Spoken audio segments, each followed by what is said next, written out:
Gata, mă? Suntem în continuare la rubrica Întreabă publicul în parcare. Îl avem alături pe... Cristian. Și de ce vin tu aici? La Cristian. Păi de ce vin? Pentru că Pitonga. Ai mai ascultat Pitong înainte? Da. Și cum ți se pare? Foarte bun.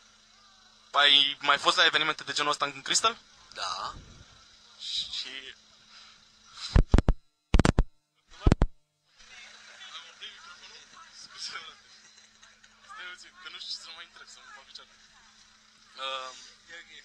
La ce artiști ai mai fost până aici? La ce artiști ai mai fost în Crystal? La Plan DJs. Plan. Și cum ți s-a părut la Plum DJs? Foarte tare. Pe cine mai vrea tu în România? Din toți artiștii din lume, pe cine mai vrea în România?